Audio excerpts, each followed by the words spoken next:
Alors, Gérard Mestralet, bonjour. Bonjour. Vous intervenez pendant ces rencontres économiques d'Aix-en-Provence, vous êtes PDG de GDF Suez. Aujourd'hui, que recommandez-vous en matière de normes européennes sur l'énergie ? Pas de normes européennes. Je constate d'abord que la politique énergétique européenne a échoué.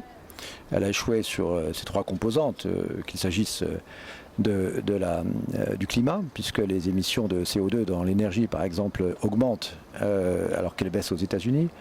Elle a échoué aussi dans sa composante compétitivité, puisque les prix de l'énergie augmentent, les prix de l'électricité augmentent, en raison notamment d'ailleurs du coût du renouvelable, alors que ces mêmes prix baissent aux États-Unis grâce au gaz de schiste. Le gaz de schiste donne du gaz bon marché. Et comme on produit désormais l'essentiel de l'électricité à partir du gaz, l'électricité est également bon marché. Elle a joué également sur le plan du troisième volet qui est la sécurité d'approvisionnement, puisque une bonne partie des surcapacités entraînent la fermeture des centrales à gaz qui feront défaut au moment des pointes d'hiver. Donc les trois objectifs ont été manqués.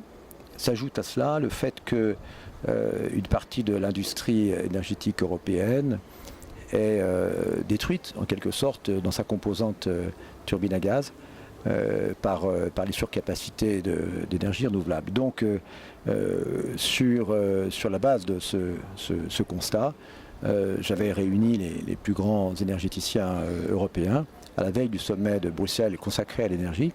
Nous avons lancé un message aux chefs d'État et de gouvernement, et nous allons d'ailleurs aller les voir maintenant, pour leur dire qu'il faut collectivement prendre des décisions, à la fois sur le carbone, sur le message, un signal CO2 pour les acteurs, aujourd'hui il n'y en a plus, sur une convergence dans les politiques en matière de développement des énergies renouvelables. Chaque État a sa propre politique et on ne peut pas continuer à avoir autant de divergences entre d'un État à l'autre en Europe. Il faut également mettre en place ce qu'on appelle des marchés de capacité pour éviter qu'on ait des grandes pannes. Et enfin, il faut faire des grands travaux de recherche sur les énergies du futur.